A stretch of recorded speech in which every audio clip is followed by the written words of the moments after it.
Bismillahirrahmanirrahim. Assalamualaikum warahmatullahi wabarakatuh. And good evening, ladies and gentlemen. Welcome back. It is a great pleasure to have you return to this conference. Has been quite a day so far. Now, it is a time for the long-awaited moment. We are pleased to invite our second keynote speaker, Professor Dr. Tunku Kamarul Zaman Tunku Zainol Abidin, the Professor of Orthopedic University Malaya, to present to us an interesting topic titled Orthopedic Implant Designs, Current Trends and Future Development. Before that, allow me to introduce briefly about him. Our speaker is by profession an orthopedic surgeon with special interest in upper limb and microsurgery.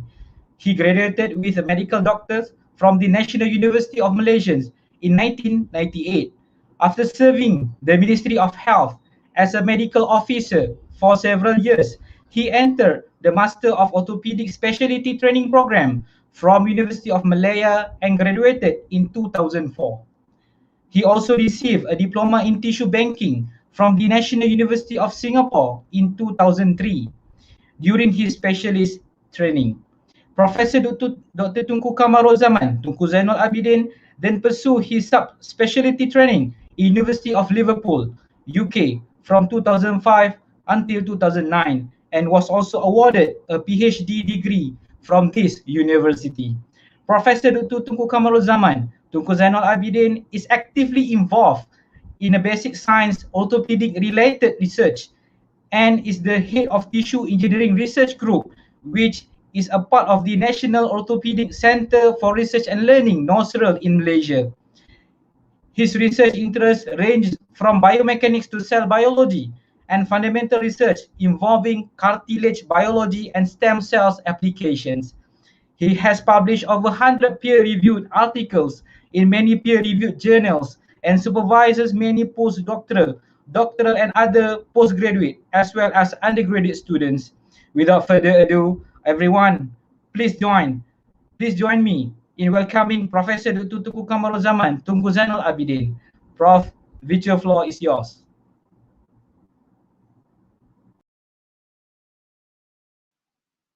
Okay, thank you very much, Dr. Ami. Thank you for such grand and welcoming opening speech. Thank you so much, everybody, for this for allowing me to talk for the next half an hour. For that, I need to apologize up front because I'm going to run through quite the slides because I thought it was longer than that.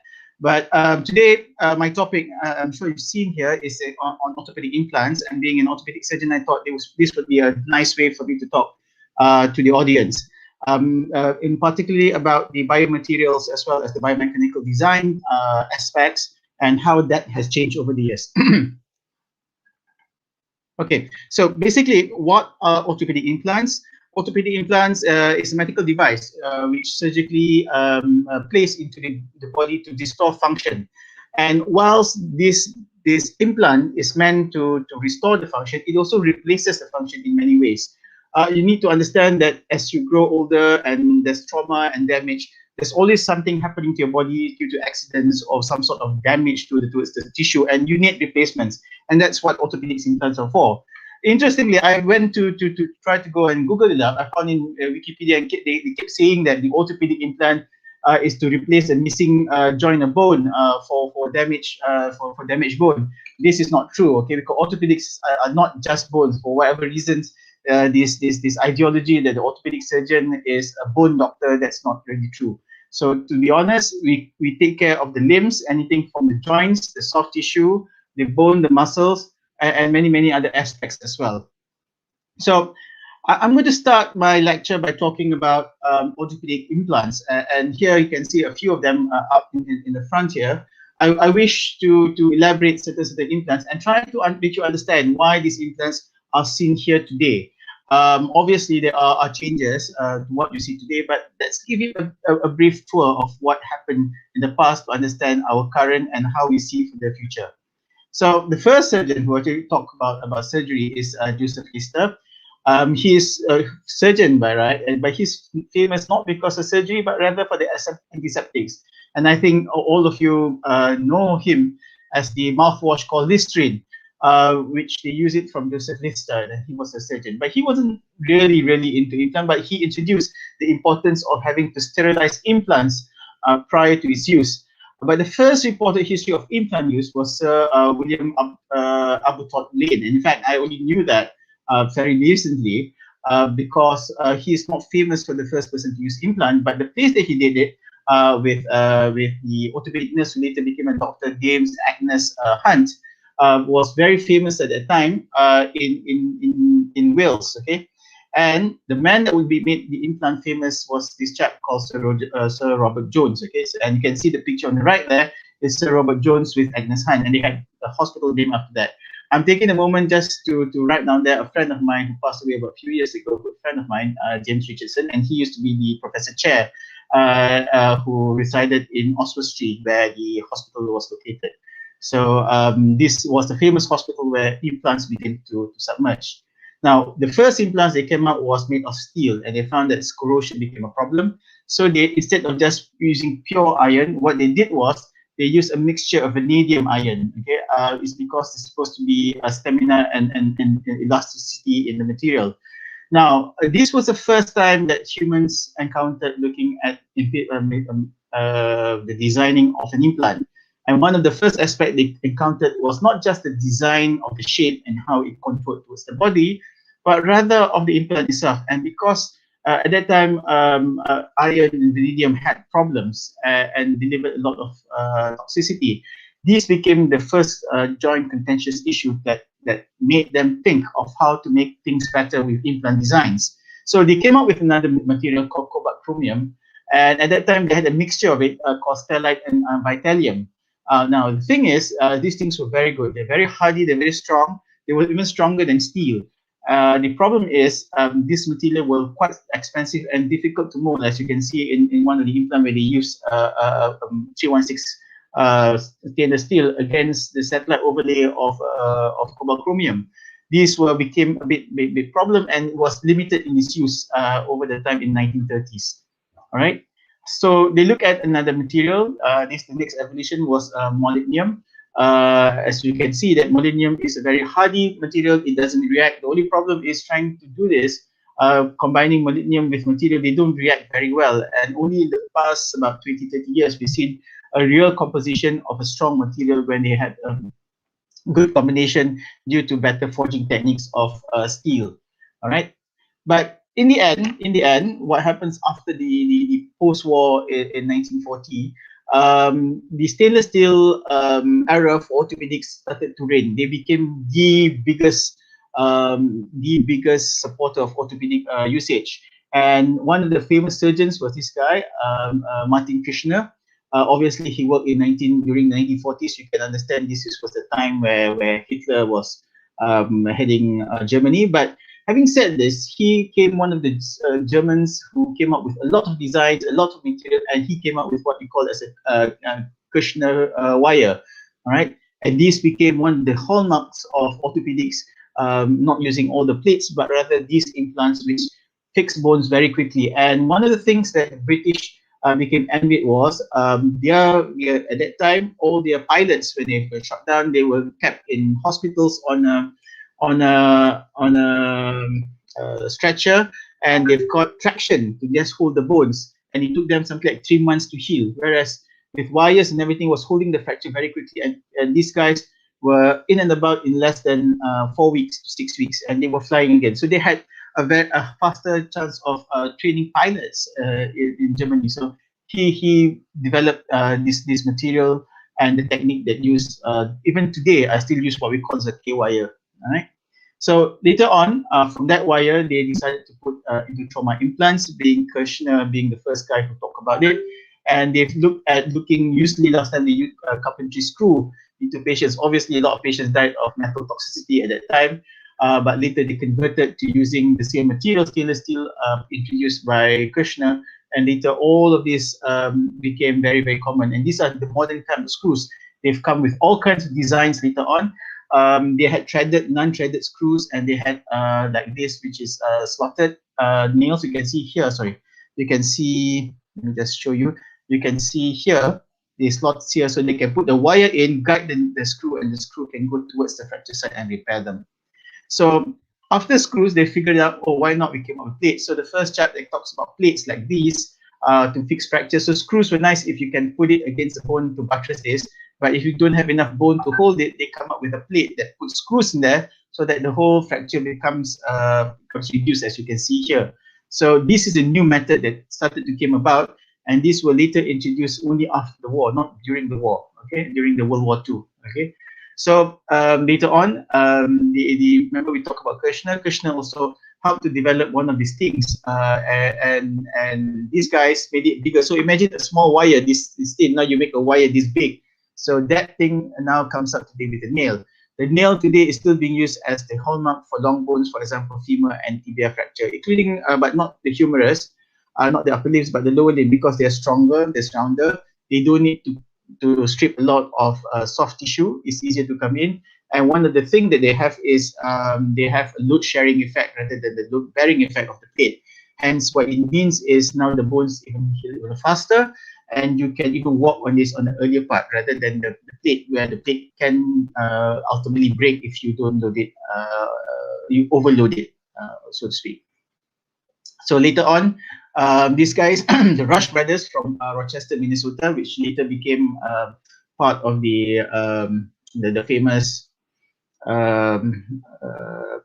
Mayo Clinic.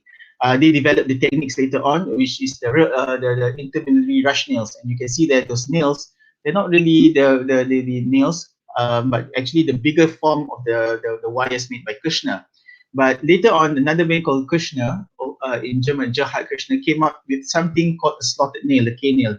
And this was used for many, many years. In fact, one of the prerequisites during my time for training is that if you're not able to put a Kirshner nail for somebody with fracture, you cannot graduate as an orthopedic surgeon. But today, I think these nails have long disappeared in many of the hospitals. Probably in the KKM, they still use it because it's very, very cheap. And it doesn't require any image intensifier like what we use. I mean, doing an X-ray during the operation, you just open up the wound, put the nail in, and slot it against the isthmus to hold the fracture site, and the whole thing, voila, the nail is good enough for you to walk on, just like any interlocking nails. Later on, there's something called an external fixation. As you can see here, these are the external fixation. This was recorded by this guy called Clayton Parkhill, but the guy who made it famous was this guy called Elizarov. So if you heard, oh, I'm putting on Elizarov is actually referring to him. He's Russian. The first Elizarov he made, he borrowed those wires and wheels from a bicycle shop and started putting on his patients, but he became famous after that. And this area now in Kurgan is known as the Elizarov Institute. Unfortunately, he died in 92. So a lot of his work is still continuous. And at that time, they did a lot of funny things. As you can see here, he is a chain smoker. While operating, he couldn't take it. He started smoking as well. And you can see even his patients started smoking. So everybody was smoking in Russia. So for whatever reason, it was a miracle even with smoking that the fracture actually healed. Okay? So this is some of the historical background. Then we talk about later artificial joints. Now, this guy, Sir Stone Jantley, he is a very famous chap who has invented what you know today as a hip joint replacement. And his success was not just using stainless steel, but then he adopted the use of cobalt chromium, okay, to make the implant better. And if you look into this design that's done by Charlie, the design has not changed much since it's introduced in the 1950s. So this was his contribution to the end. Total knee was something else. Charlie was famous for the hip, but his material was later being used with the knee. Frank Guston was one of the people who designed this material, but he used the same concept of stainless steel with cobalt chromium. But as you can see, the design is very different when you have today, and he had the independent use of these joints, which today I'll show you later is a lot more advanced in the way it's done, but the principles remain the same. So let's go back. What happens after that? So I was talking about post-war area. I've spoken about the plate, the screws, the nails, the pins, and of course a combination of design to exact the screw. So if you can see this is like a normal picture of a fracture of the ulnar radius of your arm, not really arm, the forearm. Okay, and you can see that there's pins and holes, and these were kind of common in the 1950s and 60s. The difference is, I know this picture is not 1950s, 60s because the designs are different. The plates are not like these. You see, as you can see, those are areas where you have openings. There's not holes, but rather designs of the plate to make sure that the plates have certain areas which are exposed and not touching the bone. So they call it low contact. So this low contact was only designed in the 70s. So these low contact compression plates were later put in, but it was kind of common to see this kind of plates even back in the 50s and 60s. Right. So let's look back in 1960s and implants, and these were the kind of implants that you can see. So during the development, when I said the plates to come in, not only the plates and trauma sets came in, like the ones you see here, these are all called plates, and they've got different plates for different parts of the body. But later on, during that time until the year 2000, you see, as all these implants started to come in, and I said just now, the hip now become a lot more stronger, and not just combination of stainless steel and cobalt chromium, but they've now added on titanium, which they felt was stronger and had a Young's modulus which is closer to the bone and therefore much preferred. They talk about fusion implants. They've talked about knee replacements. As you can see, these are knee replacements. They talk about SI joint implants. And the other one they talk about at the back is all of these spinal implants, which then became the big thing, especially in the 70s, 80s. The development went very quickly, and from the 80s came up with the arthroscope, and then they became laparoscopic. So now they've done the technique. I remember in the late 1990s and early 2000s, they were putting scopes at the back to go and put screws for the spine, so you don't have to open up your spine in a very big fashion anymore. Okay, so as I mentioned just now, improvement in blade designs. The origin designs were just like this one plate. Later on, they created all these holes to reduce the weight of the plate, but also to reduce the contact to the bone, because the bone can only grow if they have a good periosteal or blood supply. So if the plates were too much in contact, it lose some of the bone contact and creates the pressure, so they reduce the pressure by creating all these areas. Further designs later on in the year 1960-2000 was to make these holes slotted, okay, and longer. The reason is they can then screw it out nicely and move the plate to get rid of the best breach and then lock it inside the plates. Later on, stainless steel low carbon type L316 stainless steel, which is standard even for industry standards today for plates in orthopedics.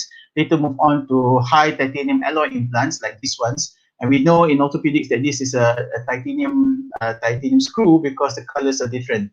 And what they've done in the design of these titanium plates is introduced, as you can see here, there are threads. You see this? These are threads. And these threads held the plates down and hold it in a very locked position. And with that locked position gives you stability.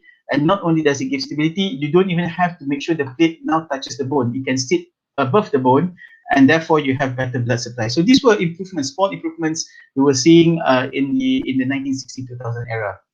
And of course the techniques change, as I mentioned before. You see, like these, now they've come up with a new technique when they thought in the early days, that you can now put that slotted hole in order to go and create, you can do an offset, and what you do is you get a compression outcome, and therefore compression result in better healing.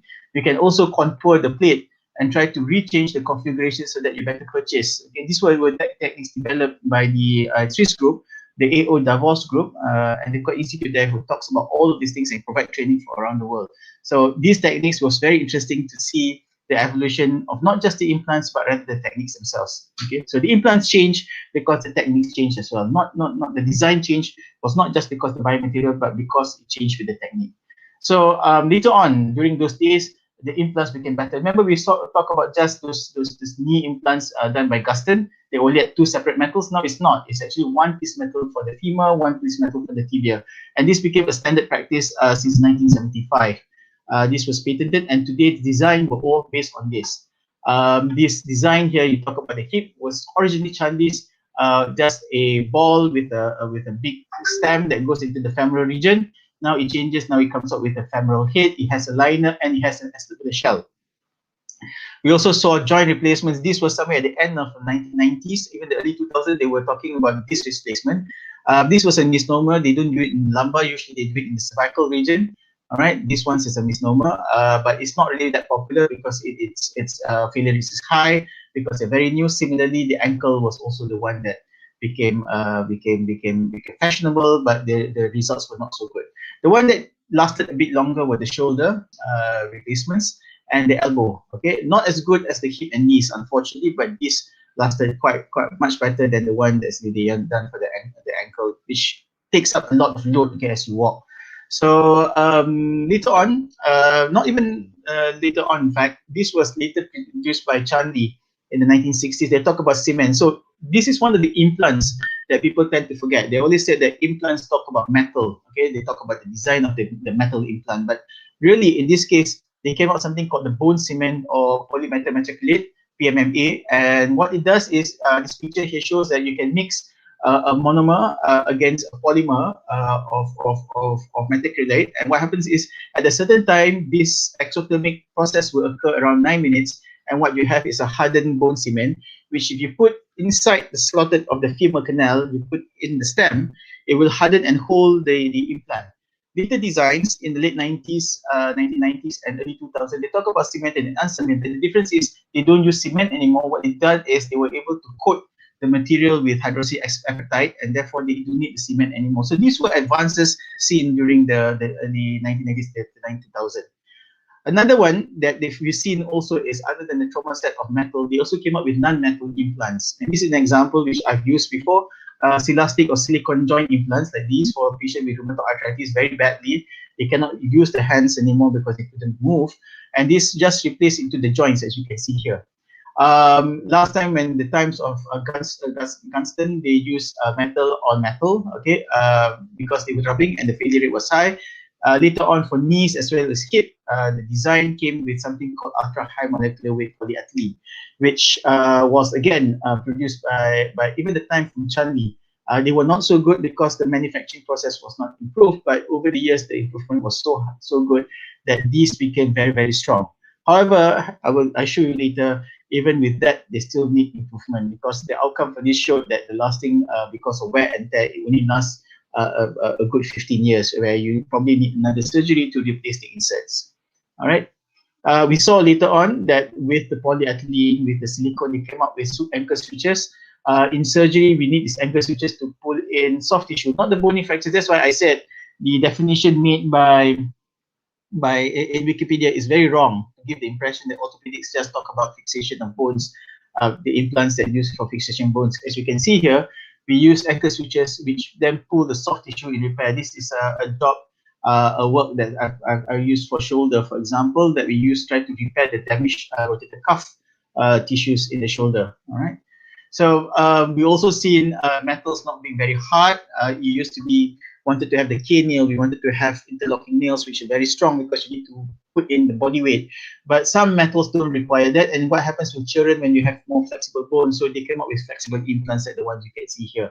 These flexible implants also came up with the biodegradable implants, which can use it for anchor sutures. So with all of this happening and all of this what's happening in the future, let's look at what will happen in the next few years. The orthopedic implant is a very promising market. As you can see that over the years, the use of ceramics, polymers, composites, cements, all that have been increased. And you can see that there's going to be a top trend up to the next 5 or 6 years. And God knows, because with the number of people ever increasing, with the number of people aging, this is expected to grow exponentially. In fact, I've taken this data based on the market survey on some of the top market surveys looking at what the implant market is going to be like. As you can see, this market survey is getting bigger. And especially Asia, with China becoming more and more affluent over time, this market is going to be glut. And we expect by 2030, this segment now will overtake even Europe size and somewhere close towards the North American market. So it is a huge market, and it's something that's growing over time. Euro market, again, I'm just going to show you that the good thing about the Europeans is that they got a very good total hip arthroplasty, and because they recognize the fact that Europeans are going to be an aging population as a whole, and you can see that the number of procedures are just staggeringly going upwards in a very good trend. So that means that there will be more implants in use, and there are more demands over the next few years. Asian market, as I mentioned before, look at the China orthopedic. This is shoulder replacement implant market. It's almost as if the growth is exponential, and you can expect it to grow even higher for the next at least another 20 more years. So we can understand that will also grow over time. All right. So what is it now today? Now that we are coming up to the stage of between the year 2000 to 2030, what are we looking at? Stainless steel is still being used today. even though there's titanium plate, stainless steel being used because now they make it very, very cheap. And it's produced not just all the big companies anymore. In fact, they don't produce by the big companies like the main players like AO and Striker, but rather even small companies now, tech companies in China, they're mushrooming everywhere. I go to all these orthopedic conferences. There's so many companies that are selling this stuff, and almost everybody is selling, and there's a glut for it. Okay, and they're selling things very cheap. I remember a plate last time used to cost about 15 US dollars. Today you can get it in less than 4 ringgit. Okay, so imagine what the market has done. So the 316L is still a very strong market, especially for countries which are developing. Okay. And whilst that's having said, there's also a glut because a lot of countries now becoming from the underdeveloped or developing into developed nations, and their countries are becoming rich. Therefore, the use of cobalt, chromium, titanium, ceramics is another one, the new ceramics, because it's supposed to be harder than steel, but a lot more brittle. And the use of new materials like PLLA and tantalum are new stuff that's coming into the market today, and it's now being used regularly as compared to what it was used before the turn of the century, okay, before the year 2000. Okay, so I'm going to just mention this. In fact, I'm just going to go through since I'm running out of time here. The 316L is very good. All right, it has shown a good track record. The only problem is it's very, very strong. And the problem is it creates a sort of stress shielding effect, which I'll try to explain to you in my slides on biomechanics later. Titanium is a lot better, but the pricing is the issue, so to speak. And titanium contains the titanium, aluminum, and vanadium, and today is still considered the best material in terms of strength as well as its young modulus properties. All right.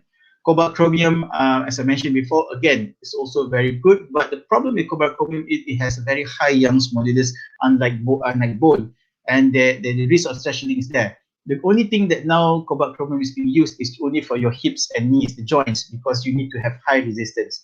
But you will see later, as a surgeon, I get to see a lot of them having what as bone lysis, because the bone then ended up with this stress shielding effect, and they don't grow very well. Right. So here is the standard picture for the stress strain curve. I think most of the audience are engineer. So they understand this very well in any material, but more so it's slightly different for us, for orthopedics and biologists, because you have a viscoelastic material to consider. So some of the stuff that you see is for implants is more likely to just this and here, but we do see the larger part of this plastic zone because we deal with implants that are not just metal. But what I'm to show here is, if this was the cancellous bone and this would be the cortical bone. Where's the cortical bone? Yeah, it is. All right, cortical bone. Well, let's see here. Okay, it'll be cortical bone here. What happened is, if you talk about these bones, is that if you look into all this titanium as well as stainless steel, these materials have high Young's modulus compared to this, and this is the reason why you have an effect. Whereby if you were to put the stress on the material will take up the load and not the bone. And this goes against Wolff's law, which states that in order for bone to grow, they need to have mechanical stimuli, and that they do not get at the end of the day, and the bone gets resorbed over time. So a best biomaterial for bone healing would be somewhere along this line, and they talk about PEEK. Whereas titanium is closer to this, but PEEK will be the next material in choice for implant replacement. The problem is with PEEK is, just like ceramics, although not as bad as ceramics, which is glass, they undergo quick fractures, and they easily undergo fatigue. Okay, so implants application now, we can see a lot more things. And I mentioned before, again, I'm going to mention orthopedic does not equal to bone doctor, so they do other things. So they work on bioresorbable. They use this for ACL reconstructions. Lots of you want to play sports, you end up with ligamentous injury of the knee, especially the ACL. I'm sure everybody heard about ACL. Probably not many know what ACL stands for, but they know what ACL is. In fact, most of the times we use bioresorbable screw to hold the ligaments when we construct your ACL again. All right. So the non-metal implants are now growing in the markets. We're talking about flexible implant and soft tissue repair, and the areas of my interest will be cartilage, tendon, and ligaments. And these are already, some of them are already available in the markets. Okay. So these were the materials now that you see, other than the ones developed before, and you can see some of them still being sold. The newer generation materials like these, they have antiseptic implants where they've actually put coated implants, not only with HA now, with antiseptics, so that they don't allow any infection to occur. They make into biodegradable implants like these. These are made of cellulose, where you have paper, where you have delivery, and once the tissue have regenerated under something what we call a script substitution, the material then gets reabsorbed. Okay. The later ones that you can see here, these are pit titanium cages. Now, these are used being used at the spine. Okay, so to stop them from getting resorbed. So what happened is these materials now not only are they good at holding the load, but rather of the tissue itself. So these are now being used more dramatically or more encouragingly in the market. The new implants in the future today, these are done in many ways. Implants supporting biologics, and in this case, you can see all these implants happening, being introduced now.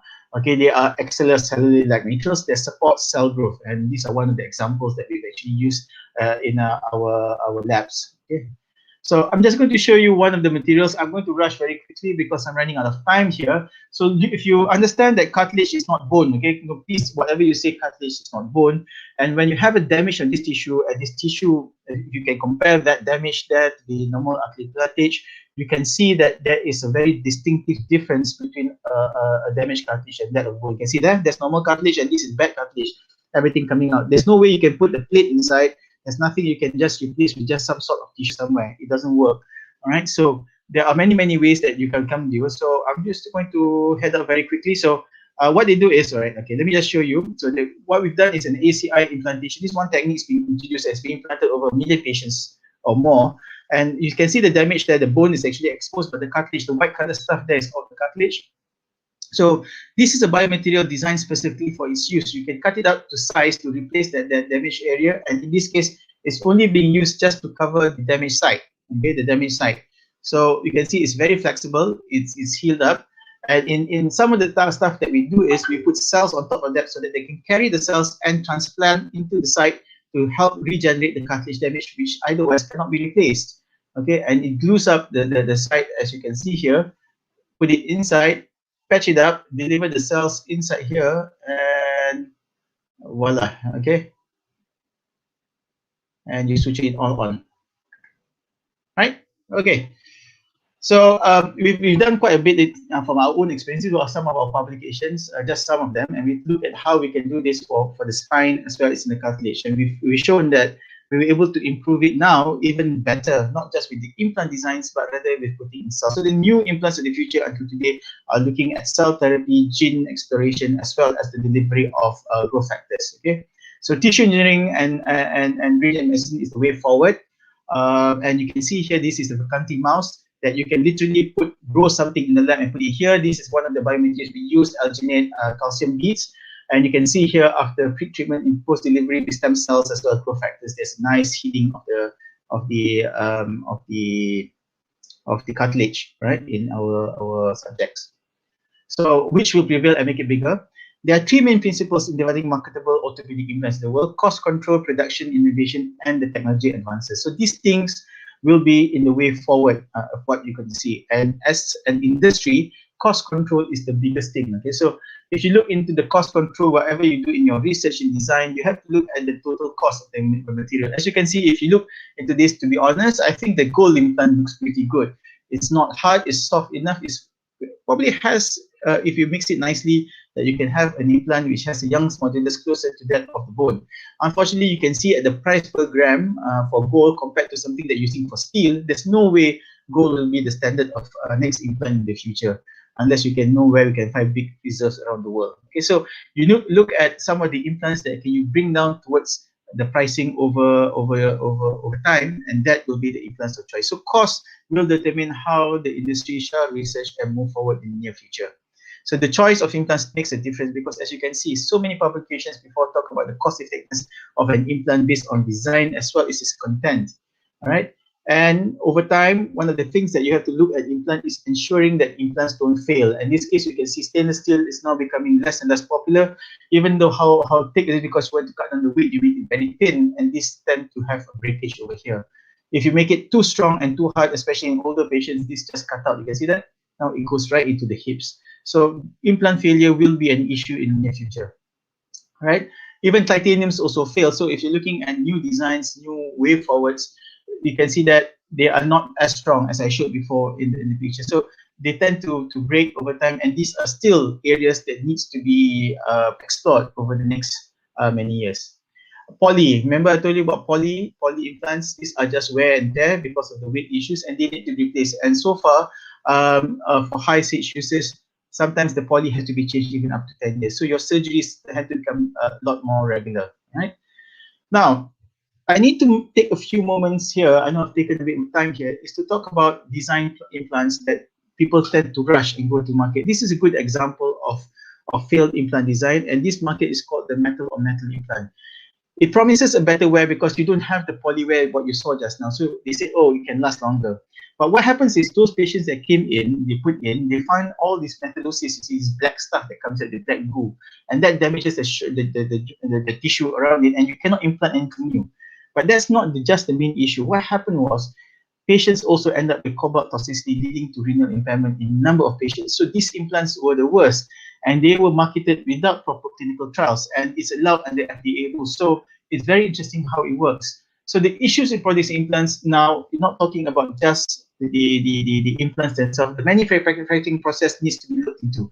The human biological demographic difference and the poor copycats out there. So you need to be very careful, all right, in your designs. Okay. So the lack of evidence is another thing, and that's even going into countries like the US even for today. This was a nice paper looking at the issues here, and I was reading through and talk about the 51K pre-market notification, meaning that this 510K is that you allow an implant to be used even before they are being tested properly in the market, based on the fact that previously there's already a history of using the same implant with some changes here. Okay. All right, so we will talk about this in a while, and I wanted to show you a video of it to try to explain it better than the way that I tried to explain it. This was by John Oliver. Just to give you, okay, I'm now running off a bit of backstage here, so give me a few minutes. Medical devices. Right. Modern day miracles that range from contact lenses to pacemakers that keep hearts beating to hip replacements that can transform lives, as this woman will tell you in a solemn testimony. I was very frightened to do a hip replacement. I really didn't want to do a hip replacement. She's fascinating to see her. She's dancing as if she never got it. Okay. Admit it, you didn't see that story ending with a breakdancing group of 50-year-olds called, and this is true, Moms in the Hood. The medical device industry is huge. They constitute a $156 billion market in the US, and more people have one than you might think. About 32 million Americans, that's 1 in 10. Okay, have at least so one medical device. so let me forward you to the about how. Well, you naturally assume that medical devices are extensively tested before they're put on the market. That is not necessarily the case. Even devices that go inside you may never have been subjected to a clinical trial. And don't feel bad if you're suddenly surprised by that. One researcher found that many doctors aren't aware of this either. We were surprised to see how little surgeons knew in our study about the approval process for devices, that some of the surgeons seemed to think that, well, the FDA had taken care of this, that of course these devices had been tested in humans. That's terrifying. Even your doctor may not do one. Okay, so it wasn't actually a bad idea. Sorry. It means you get your own hanging water bottle that you can stop on from your bed. Most products get cleared. If you're a loophole in the system called the 510K pathway. It wasn't actually a bad idea when they initially came up with it. Basically, the FDA wouldn't make companies go through a strenuous testing process if their device was substantially similar to one that had come before. That way they wouldn't stifle innovation. But it was only supposed to apply narrowly. The problem is nowadays, more than 80% of medical devices are cleared through the 510K loophole, including around 400 implanted medical devices every year. Those are ones that go inside your body. And that whole idea of being substantially equivalent to devices that came before has some real problems with it, because it can essentially become a high-stakes game of telephone. Let me show you. In 2008, a company called DePuy received FDA clearance for a hip replacement based on its substantial equivalence to 6 previous devices, all of which were cleared because of their similarity to devices before that, and devices before that, and before that, all the way back to hips that were on the market in 1975. Now, incredibly, Some of those devices have since been taken off the market by their manufacturers because of their high failure rates. But under FDA rules, DePuy could still use them as a basis for getting their hips cleared. And the thing is, DePuy's hip really would have benefited from clinical testing in human beings because there was a big problem. While it may have looked similar to its predecessors, it was crucially different in that both its ball and socket were made out of metal. And it turns out that when metal rubs against metal, bad things can happen. Okay, sorry. That was the tagline for a movie about the masturbating robot. Those metal hips began to degrade with wear and tear, and the consequences were grim. Orthopedic surgeon Dr. Herbert Huddleston of Tarzana testified at trial he's taken out dozens of metal-on-metal hips that failed. In the worst cases, bone and the soft tissues around the hips sort of look like pieces of cheese, except pitch black pieces of cheese. Sometimes we get in there and it looks like it's filled with old oil that you drained from your car. DePuy's parent company has since spent more than $3 billion. Okay, sorry. So I'm only running out of time, so I wouldn't be. But if you like it, I can just send a video with this to the organizers and they can show. But it's a very interesting way. I think he's more articulated than I am, John Oliver. So perhaps he can explain to you that there's a flaw in the system, so that the lay person can understand there are flaws in the designs of the implants themselves. So there is a lot more room for us to make improvements for the near future. Okay, so what does the future look like for orthopedic implants? Again, I'm going to mention here that cost becomes the big thing, and now they're talking about zirconia titanium implants. I've seen that before, but how well it does, whether or not it will cause more problems, is something to be seen. But so far, it has been one of the things that's talked about, right? And of course, now you heard about personalized medicine, where you talk about big data analytics of huge number of population studies, 3D implants this design and implants the patients so that they can work better for them. Novel biomaterial designs. Biomaterial has been classified into three: the first generation, second generation, and third generation. If you guys remember my earlier talk, I said just now, the earlier part of my talk, I did say that in the initial part was to talk about bio-inert materials. You just try different types of materials to make sure that they don't leach and cause problem to the body. Then later on in the year 1960 to 2000, you talk about having to have biodegradable materials, not just metal implants. But now we're moving into third generation, where we can look at stimulate specific responses from molecular level. For example, here you have drug-releasing implants, either for the treatment of infection or to increase the bone repair or cartilage repair. This new way of third implants. And now they're talking about smart implants, where you use engineering in living materials, and biomemory implants, where you can then reprogram them in many ways, including genetic manipulations. Biological active implants are the next stage. Okay, so you talk about implants that can literally react with the body. So this will be the future of what the implants industry design are looking at. Okay, they may be more costlier, but if you produce it in large numbers, the cost will then drop. So these are the way forward from where I can see.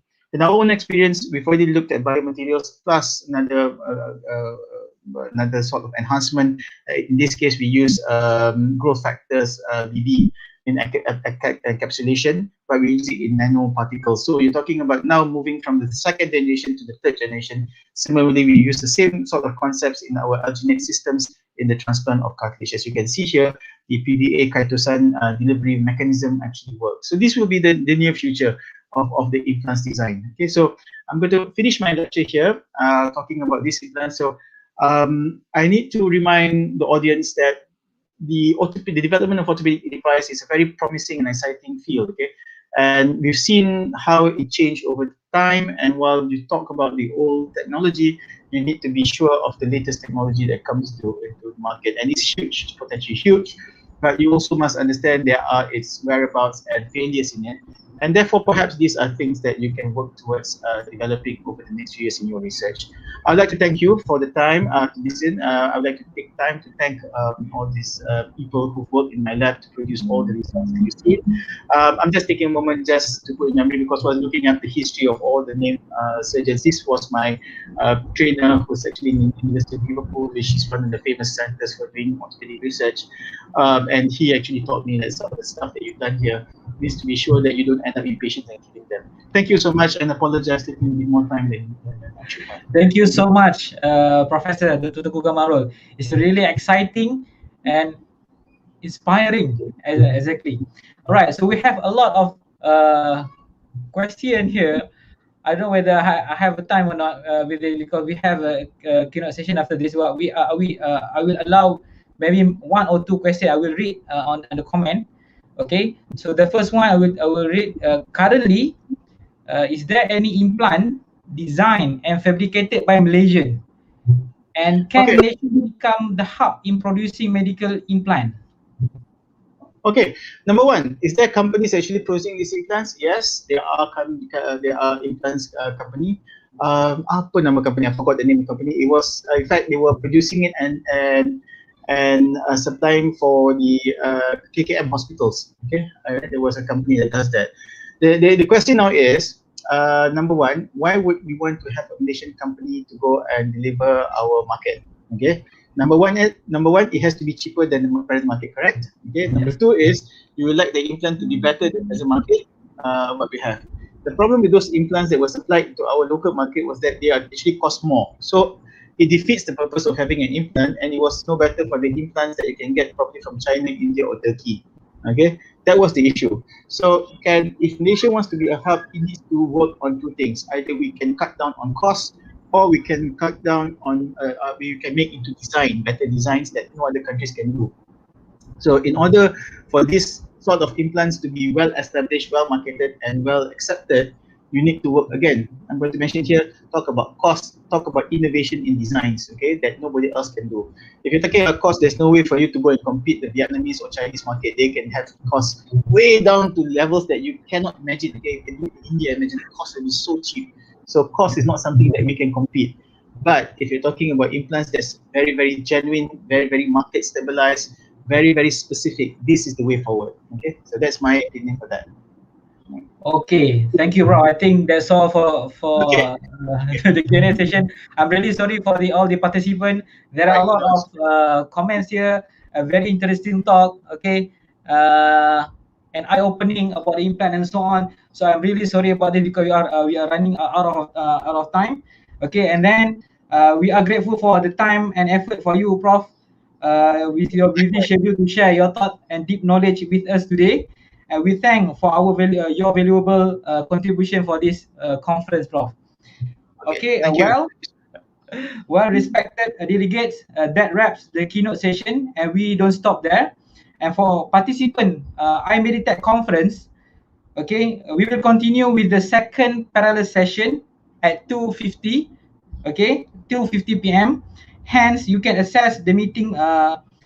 You can access the meeting room via the WebEx link provided in the email sent to the registered participant of the conference. Should you encounter any technical issue, you kindly requested to communicate with the committee. And meanwhile, for the ICBME participants, you may please stay tuned here. Okay, with that, I would like to say thank you. Assalamualaikum warahmatullahi wabarakatuh.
Assalamualaikum warahmatullahi wabarakatuh and greetings to all. Welcome to the International Joint Conferences on Medical Engineering, Science and Technology, iMEDiTEC 2021. I am Suman Puspanathan from the School of Biomedical Engineering and Health Sciences, Faculty of Engineering, University Technology Malaysia. iMEDiTEC is a joint conference between International Conference on Medical Devices and Technology, iMEDiTEC 2021, and International Conference on Biosciences and Medical Engineering, ICBME 2021. So without further, before we proceed further, ladies and gentlemen, please go ahead and give a like and subscribe to our YouTube channel and also the Facebook that you're watching live right now. So today, ladies and gentlemen, we are privileged to have our distinguished speaker as our first invited speaker, Professor Dr. Engineer Habil Jenshausen.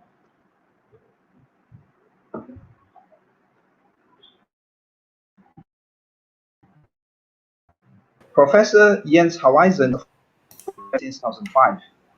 Yeah.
All right. Okay.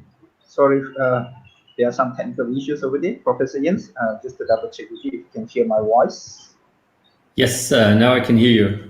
There was some transmission issue, but now it's working again.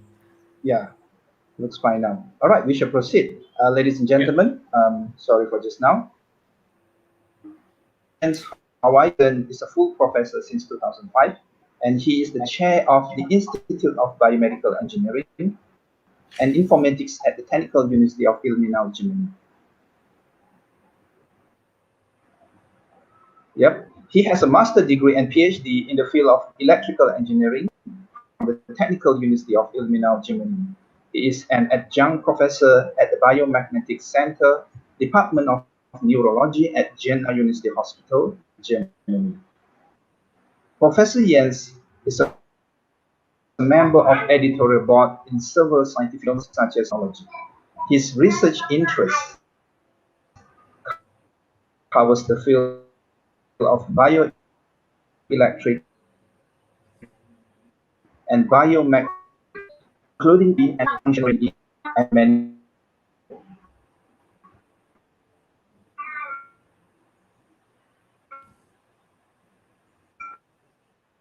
Ladies and gentlemen,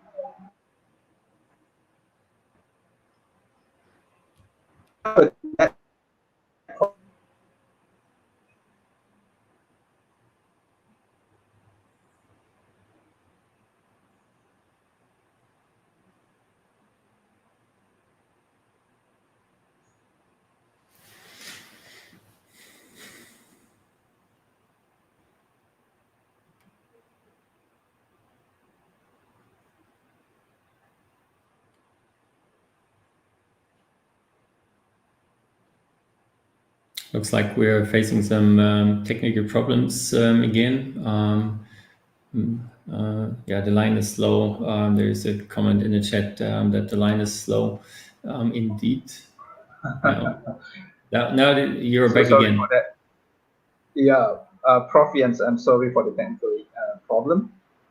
Well, I'm not sure where did I cut off just now while I was reading your biography. However, we were pretty much true with the biograph. okay. Well, okay, without further ado, let's invite Professor Jens Hausen for his presentation on dry electrodes for electroencephalography. Over to you, Professor.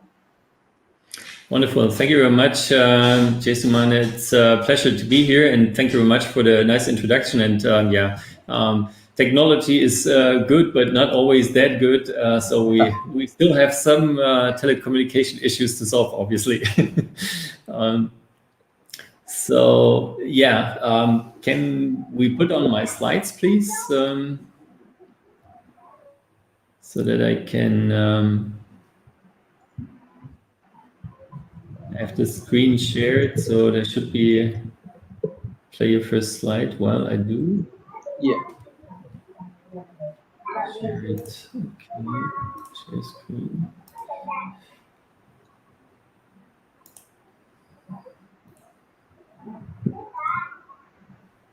Okay, there we go. Yeah, perfect. Wonderful. Thank you very much. Sorry. Great. Yeah, so thank you very much for the introduction. And now let's speak a bit about medical technology. And I would like to go and address with you a little bit the topic of electroencephalography. Electroencephalography is the measurement of electric potential differences on the head with at least 2 electrodes, as you can see here on the slide, but with in most cases actually many more than just 2 electrodes. This technology of measuring potential differences goes actually back to the person here on the right side. His name is Hans Berger. And he was the person who discovered the electroencephalogram with the equipment you can see here on the left side. And back then, which was about 100 years ago, actually, in the early 1920s, he was using electrodes for measuring, which looked like this here. And those electrodes are actually needle electrodes. And typically, he would stick those needle electrodes into the skin of his volunteers. This is something which we typically don't do nowadays because our volunteers don't tolerate this so much anymore. Back then, it was obviously a requirement just for the recording technique, but recording got better. And in this small video here, you see how a typical recording in the EEG lab is done nowadays. So you see here my PhD student, but normally lab techs are doing this.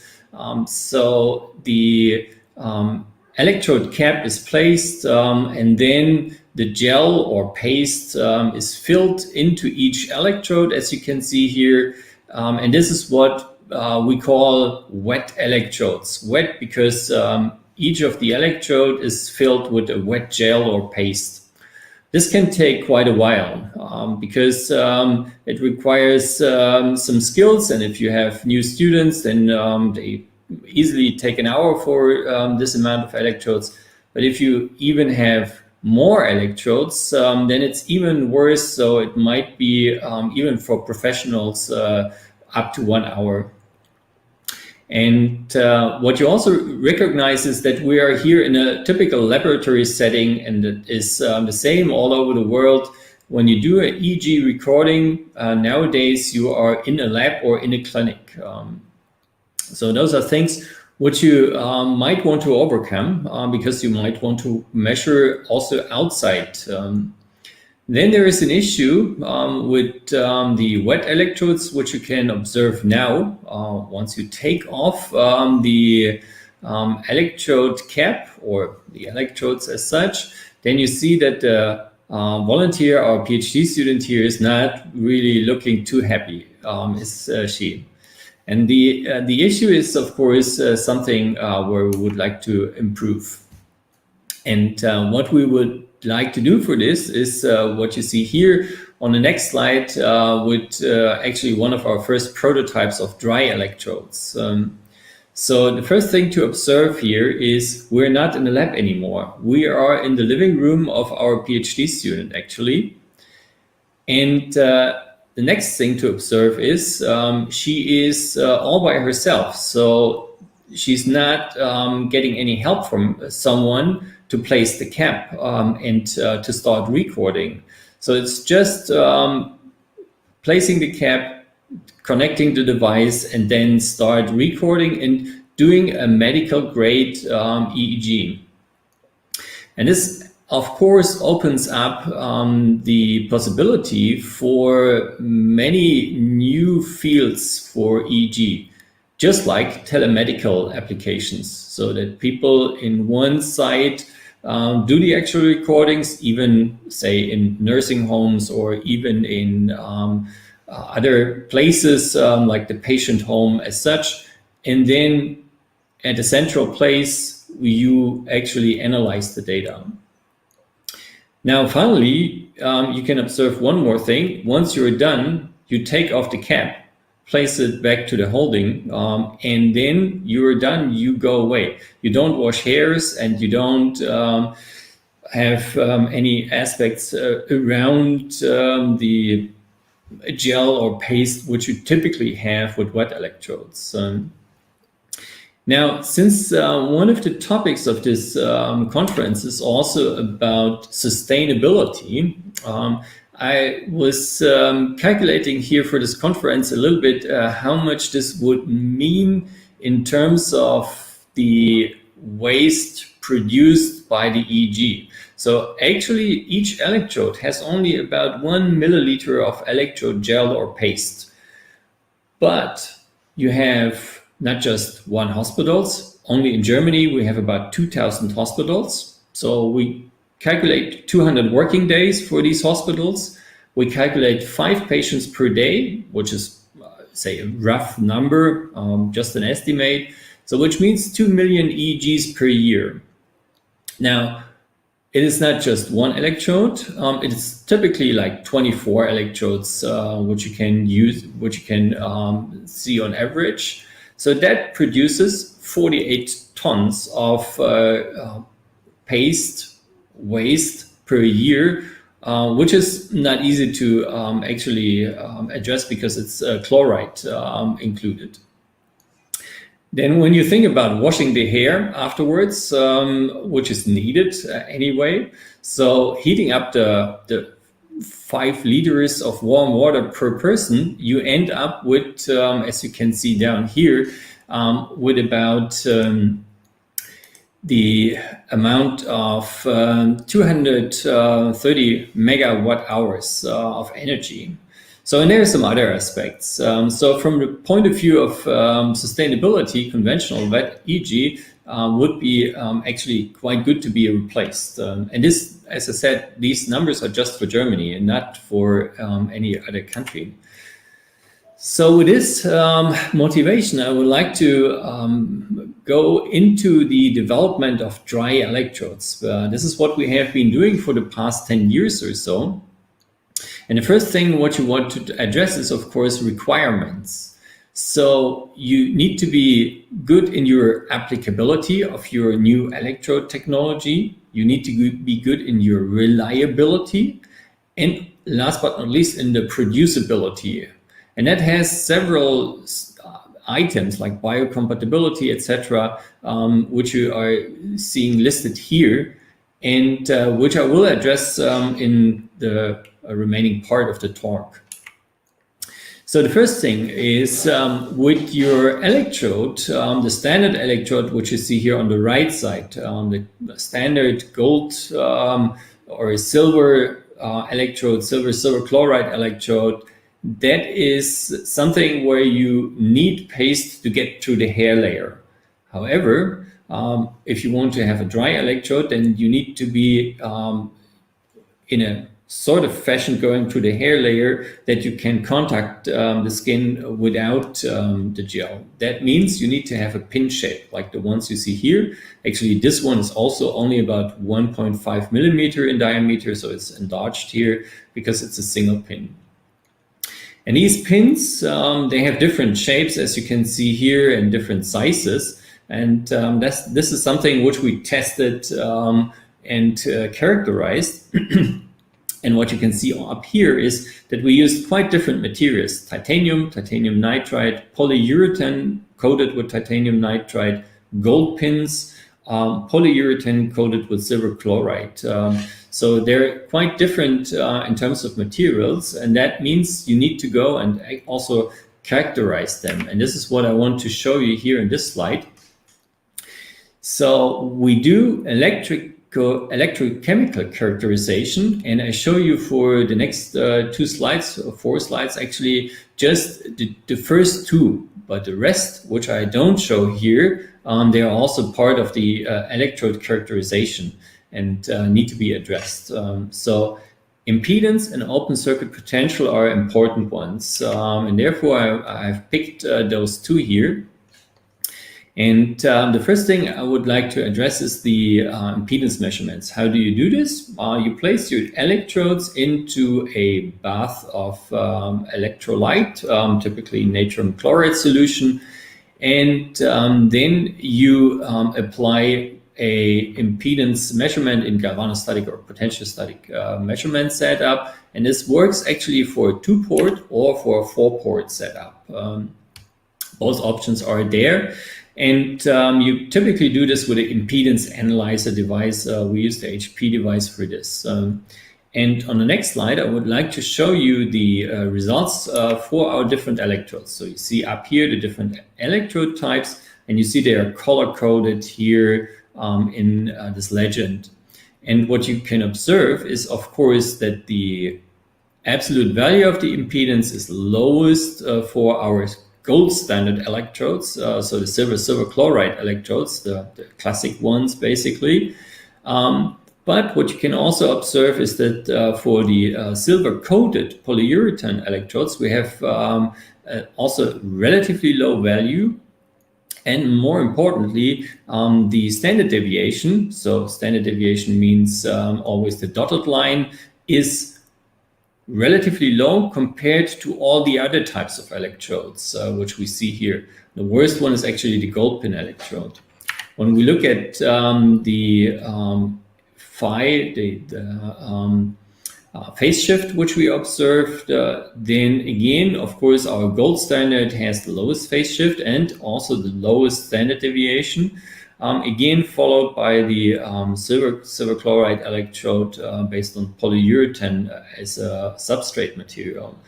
And again, you observe here for both the titanium as well as for the gold pins quite significant standard deviations.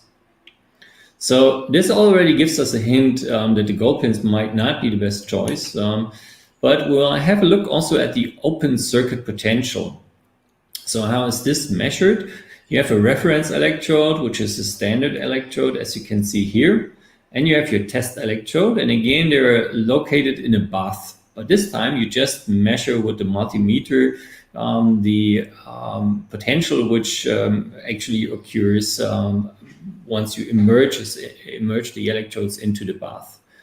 So with this, we have a look at this potential.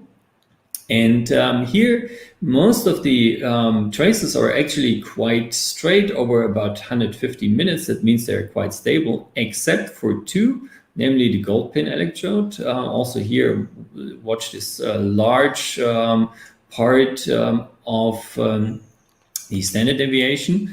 And in addition, the polyurethane-based titanium nitrate electrode, which have an also not very stable behavior over time.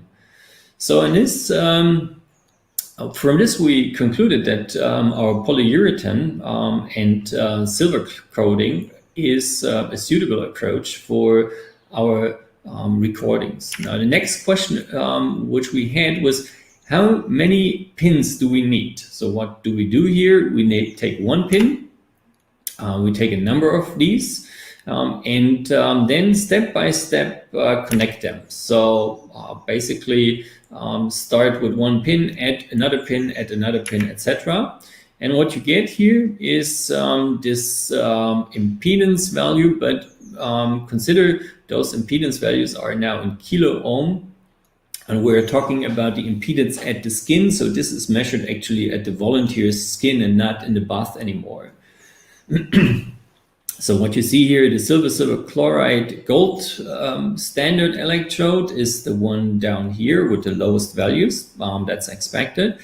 But if you have about 10 pins, you're getting close to that already. So in other words, we concluded from this experiment here that roughly about 10 pins, maybe a bit more than 10 pins, are sufficient for our typical recording setups with this type of pin electrode. And this led us actually to the design, which you see here, where you have pins integrated on one base plate, so they're connected all together, such that you have basically one and the same base plate here for so one electrode and not one pin, basically. Now this is then of course put into practice, coded, and then used for measurements. And there we arrive at what you have seen in the video earlier, namely this situation right here, where we have this cap and where we can actually go and use this cap in studies. And this is what I want to show you now in the next few slides. So we compared this on 20 volunteers with a standard wet cap. So we used this dry new setup, which you can see here on the right side, and compared to this to a standard wet cap, which you have seen in the wet cap video. Now what comes out is the following. So we have here, for example, the alpha activity. The alpha activity is the activity which you measure typically over the occipital cortex, and it is related to a relaxed and eye-closed state. It is the strongest activity actually in the brain in the ongoing EEG. And what you can see here is the power spectral density for the dry in orange and the wet in blue. And what you can see is that we have here a nice alignment of the peaks. And this is already the grand average of all the 20 participants. And you also see that the standard deviations are nicely aligning. So in terms of topographies, so we look from the top onto the head, ears, left and right, nose in the front, and you see that we have here very nice activity over the back part of the head. And this is actually the same for both wet and dry. Now with this, we had, with this first measurement test here, which I show you here, we had some issues with contact pressure, because not in all subjects we were observing a perfect contact pressure. And this made us having a look at contact pressure and comfort, because also some subjects complained those pins are a bit too hard. I don't feel comfortable with this. So especially in the temporal positions, people were complaining, sometimes also in the frontal positions. So we have chosen to actually measure the pressure and see how the pressure and the contact impedance actually are related. And this is what you can see here. So you see one of our volunteers laying on the back and having this device, this force measurement device here on the front part of the head, and there is an electrode in here. And then we adjust the force basically and see how the comfort is behaving. And this is what you see on the right scale. There is a discomfort scale. So 1 means I don't feel nothing.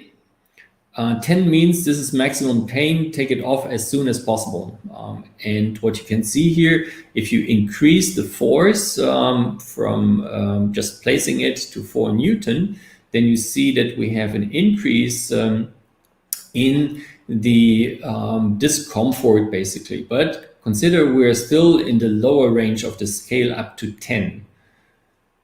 On the other side, when you see the impedance, this impedance is of course dropping as you increase the force, and that is also expected.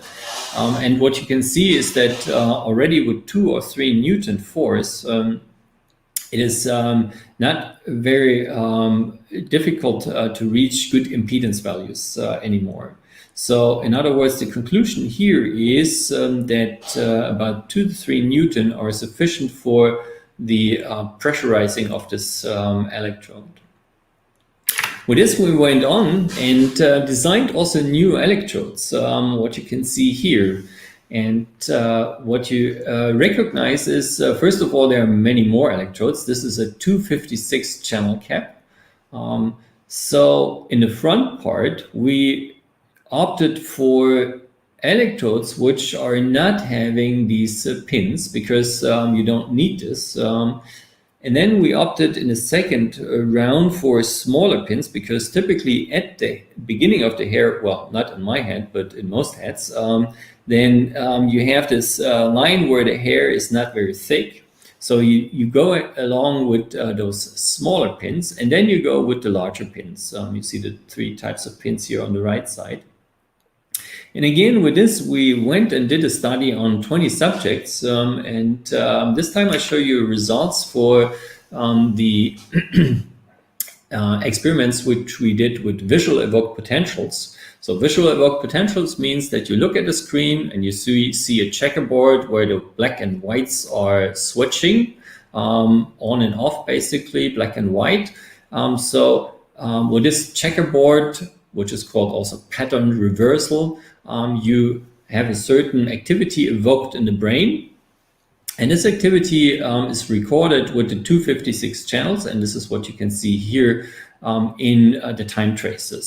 So you see 256 channels basically here for the conventional wet and here for the multi-pin dry. And again, we have a look at a certain point in time, actually the N75, this is this first peak here. And we see the difference between wet and dry recordings, which is basically not visible. And the same here for this main peak, basically, where you see the difference between wet and dry. And there is basically, again, this is wet left and dry right. There is nothing much visible here.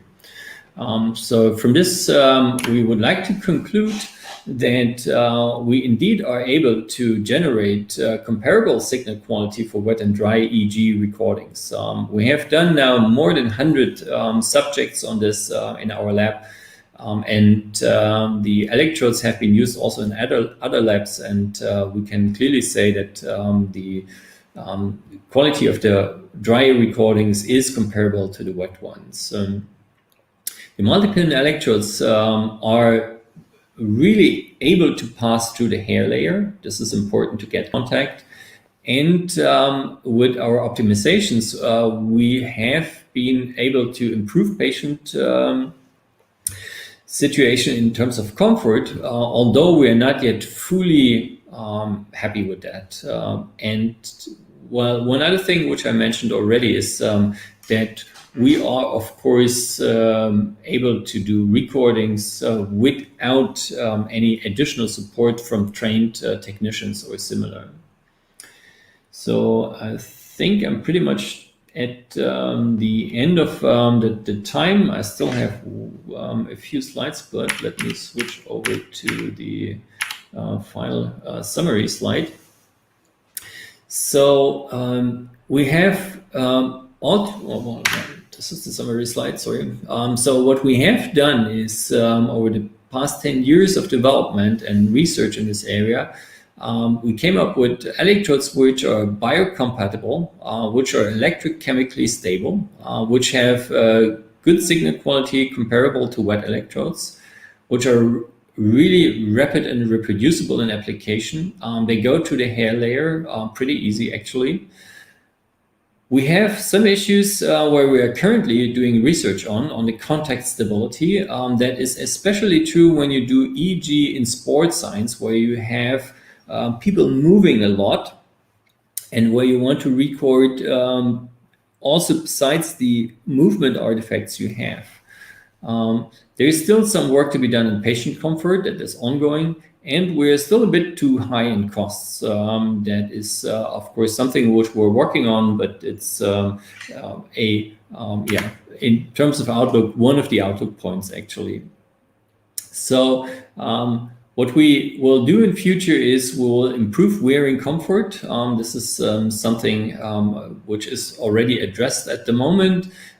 We will do combined usage with near-infrared spectroscopy and functional MRI. And we will also have some modular and adaptable caps for different head shapes, also for babies, for example, and things like that. Yeah, with this, I would like to thank you very much for your attention and thank my co-workers and happy to take questions. Soundcheck. Yeah, that was a wonderful presentation, Prof. Jens Hauweisen. We shall now have a short question and answer session, Q&A. Should you have any question, please post it at the comment section right below this video, either from Facebook or from YouTube. And we will take up some of the questions. Yeah, we have one from Dr. Aisha Shafi. There you go, Prof. Jens. Question for Prof. Yes. What is your overview on textile-based wearable electrode? Yes, textile wearable electrodes. Well, I actually had a slide on this one. That is one of the slides I skipped, unfortunately. So textile wearable electrodes are something which is, I think, also a way to go, not so much for EEG, but for places on the body where you are hairless, more or less. The other thing is when you want to use it for stimulation, then you could use wet textile electrodes. And this is actually what we have done. So we have, for example, used larger patch electrodes with a sponge put into the textile. The sponge is then wetted. So the sponge is only very thin, like 2-3 millimeters. It is wetted with natrium chloride solution, and then it wets both the electrode, which is underneath, and the way to the hair to the skin. And there you can do electric stimulation, like transcranial direct current or transcranial alternating current stimulation. And this is something which we have developed this together with the company, and I think the company will sooner or later commercialize this. So the paper was published in 2018 on this, we're still in the discussion with the company about commercializing. But I think textile electrodes are something which is really having a future, definitely. All right. Okay. Let's see if we have any more other questions. I have one question. Okay, let's take this question. Professor Jens Hauweisen, how do you see the future of electroencephalography in the near future, looking to the ongoing pandemic situation around the globe? Yeah, how do you see the future of this? So electroencephalography is like a standard technique, both in research and clinics. In clinics, it's mostly used in neurology for diagnosis of epilepsy, for diagnosis of other diseases. There it will not change also in the pandemic situation, because no matter what the pandemic situation will be, people with severe other diseases like epilepsy or similar, they need to be diagnosed, and therefore you need EEG. So in other words, it is something which will prevail no matter how the pandemic situation will go on. It's maybe a bit different in research, because in research you are, of course, with the pandemic situation, bound to the typical lab work, and that is done on patients and volunteers, and this is something which at the moment is quite difficult to perform. So For example, in our lab, we had now a lockdown of about 6 months, 7 months or so, where we could not, actually do EEG recordings. Yeah, home office, as you see right now, that is something which we had also. At the moment, it's fine again, but we'll see how it continues. I cross my fingers that it will get all better. All right, Prof. Okay, due to the time constraint, we will take this one last question from the YouTube chat section. We have from Jennifer Alipal. There you go. Dear Prof, is the electrode commercially available, given this can be request a customized design? Yeah. The electrodes as such are commercially available, not the current versions, but the previous versions we have had. They are available from a company in Berlin, in Germany. And you can write me an email later on and I can give you the contact details to that company. For research purpose, yes, we also do custom designs. So we do the production of these, we have all the production facilities for these electrodes in-house. So we do the substrates, the coating in our chemical labs. So that is all in-house. So we are able to produce these electrodes in whatever design you wish. That is definitely doable, and for such research questions, yeah, we will simply get in contact and discuss about how we can do what we can do. All right. All right, I think that should be pretty much for this session. We have come to this end of our Q&A session. Prof. Jens Hauweisen, it is my pleasure to share the virtual stage with you today. Yeah, so it is, hope to see you in someday soon. And with that, ladies and gentlemen, we have come to the end of this session. I would like to invite all participants to join us back at the WebEx platform, as the next parallel session will commence in a short while. So thank you very much to our speaker, Prof. Jens Hauweisen, and all listeners and viewers from our YouTube and also from the Facebook page. See you in the WebEx. See you again in the comments in the parallel session later on. Until then, Assalamualaikum and bye.